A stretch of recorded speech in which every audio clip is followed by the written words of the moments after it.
Saudara-saudara yang terkasih dalam nama Tuhan Yesus Kristus, selamat pagi di hari yang baru, di minggu yang baru.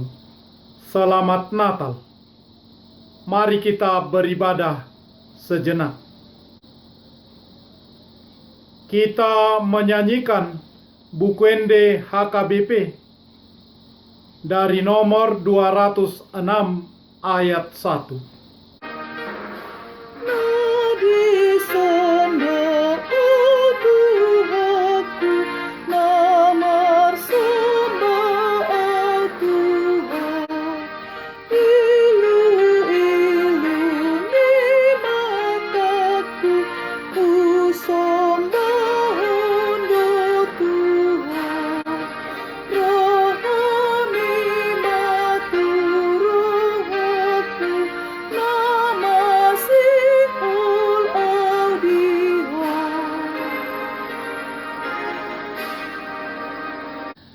Kasih karunia dan damai sejahtera dari Allah Bapa dan dari Kristus Yesus Tuhan menyertai saudara-saudara. Amin. Saudara-saudara yang terkasih, renungan harian Senin 28 Desember 2020 dari kitab Injil Matius pasal 2 ayat 11 mengatakan, "Maka masuklah mereka ke dalam rumah itu dan melihat anak itu bersama Maria ibunya, lalu sujud menyembah dia. Mereka pun membuka tempat harta bendanya dan mempersembahkan persembahan kepadanya, yaitu emas, kemenyan, dan mur." Dalam bahasa Batak Toba mengatakan, "Laos dibongotima bagasi, gabe di idama dakdanaki dohot si Maria inanai. Dungi manuk kap manasida marsoba tudak danaki dirukari ma artanasida. Sere hamijon dohot akka naangur parsobaun nasida tu ibana." Demikian firman Tuhan. Saudara-saudara, jika Anda mendapat hadiah Natal, mana yang paling berharga, yang paling penting?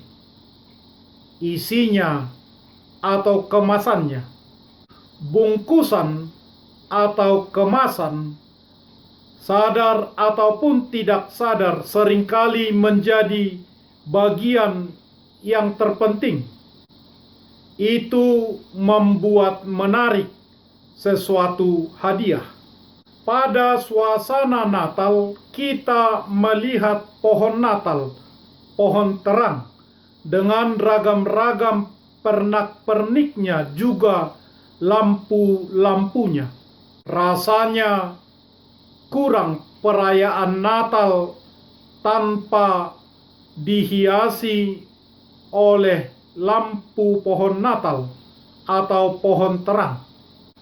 Pentingkah pohon Natal? Kalau kita membaca Alkitab, tidak ada cerita tentang pohon Natal kita temukan di sana. Pohon Natal, pohon terang, adalah sebuah tradisi gereja Kristen Barat yang menyimbolkan makna kasih setia Tuhan.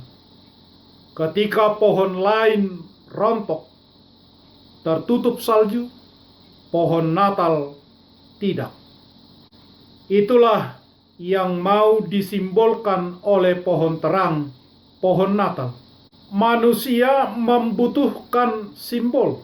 Misalnya orang yang sedang jatuh cinta membutuhkan simbol-simbol untuk mengutarakannya kepada orang yang dijatuhinya cintanya. Ketika Yesus lahir, ada sebuah simbol yang diperlihatkan kepada orang Majus. Apa itu? Bintang. Ya, bintang. Mengapa harus bintang? Orang-orang Majus datang dari Babilonia.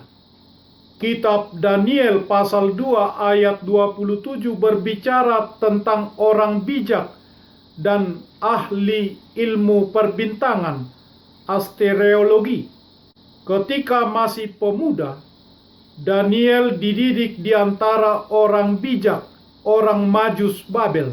Di masa tuanya, Daniel menjadi kepala dari antara orang-orang Majus di sana.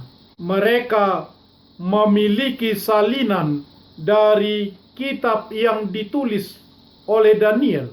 Ketika mereka mempelajari dari kitab Daniel pasal 9 ayat 24 sampai ayat 26, mereka akan belajar tentang kedatangan Mesias orang Yahudi. 70 kali 7 masa telah ditetapkan atas bangsamu dan atas kotamu yang kudus, untuk melenyapkan kefasikan, untuk mengakhiri dosa, untuk menghapus kesalahan, untuk mendatangkan keadilan yang kekal, untuk menggenapkan penglihatan dan nabi, dan untuk mengurapi yang maha kudus. Maka ketahuilah dan pahamilah, dari saat firman itu keluar, yakni bahwa Yerusalem akan dipulihkan dan dibangun kembali, sampai pada kedatangan seorang yang diurapi, seorang raja. Ada 7 kali 7 masa dan 62 kali 7 masa lamanya kota itu akan dibangun kembali dengan tanah lapang dan paritnya, tetapi di tengah-tengah kesulitan. Sesudah ke-62 kali 7 masa itu, akan disingkirkan seorang yang telah diurapi, padahal tidak ada salahnya apa-apa. Maka datanglah rakyat, seorang raja memusnahkan kota dan tempat kudus itu. Tetapi raja itu akan menemui ajalnya dalam air bah, dan sampai pada akhir zaman akan ada peperangan dan pemusnahan seperti yang telah ditetapkan. Demikian tulis Daniel. Orang Majus berpikir tentang Mesias. Kemudian mereka melihat sebuah bintang yang belum pernah mereka lihat sebelumnya. Itu adalah bintang supranatural. Mereka percaya ini adalah tanda di langit bahwa Mesias, Raja orang Yahudi, telah datang. Mereka melakukan perjalanan ke Yerusalem, membawa hadiah untuknya. Ketika mereka tiba di Yerusalem, para ahli Taurat membacakan kepada mereka kitab Mika pasal 5 ayat 2, bahwa Mesias akan lahir di Betlehem, yang letaknya tidak jauh dari Yerusalem. Kemudian bintang itu muncul lagi dan mendahului mereka hingga tiba dan berhenti di atas tempat di mana anak itu berada. Matius pasal 2 ayat 9.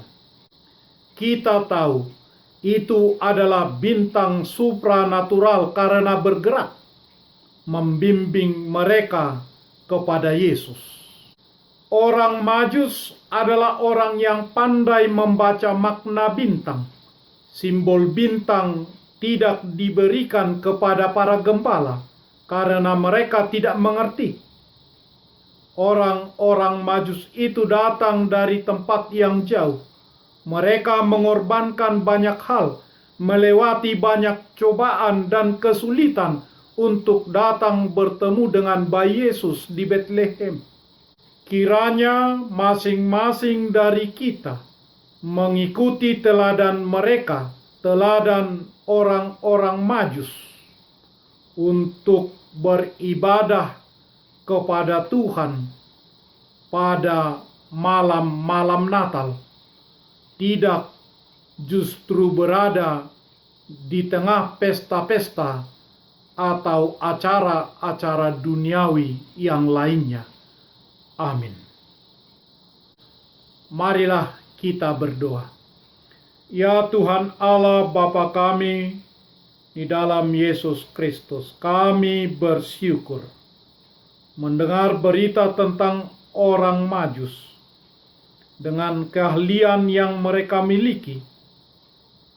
Itu membawa mereka untuk bertemu dengan bayi Yesus di Betlehem. Mereka mempersembahkan apa yang paling berharga dari apa yang mereka miliki dengan menggunakan ilmu yang paling baik dari ilmu yang mereka miliki untuk bertemu Yesus. Maka apa yang dilakukan oleh orang Majus kiranya menarik kami untuk mempersembahkan juga apa yang terbaik dari ilmu yang kami miliki dan apa yang terbaik dari apa yang kami miliki sebagai persembahan kami kepada Yesus di Natal yang kami rayakan ini. Berkatilah kami Tuhan untuk melakukannya. Segenap totalitas kehidupan kami persembahkan kepada Tuhan di dalam Yesus Kristus Tuhan kami. Terimalah kami. Amin. Marilah kita menyanyikan buku nyanyian HKBP dari nomor 206 ayat 1. Di hadapan-Mu Tuhanku, aku sujud bertelut. Linangan air di mataku, itu persembahanku. Berikan hati-Mu padaku, aku rindu padamu. Kita bersama-sama berdoa dengan doa Bapa kami. Bapa kami yang di surga, dikuduskanlah nama-Mu. Datanglah kerajaan-Mu. Jadilah kehendak-Mu di bumi seperti di surga. Berikanlah kami pada hari ini makanan kami yang secukupnya. Dan ampunilah kami akan kesalahan kami, seperti kami juga telah mengampuni orang yang bersalah kepada kami. Dan janganlah membawa kami ke dalam pencobaan, tetapi lepaskanlah kami daripada yang jahat. Karena Engkau punya kerajaan, dan kekuasaan, dan kemuliaan sampai selama-lamanya. Amin. Anugerah Tuhan Yesus Kristus, kasih setia Allah Bapa, dan persekutuan Roh Kudus menyertai saudara-saudara. Amin.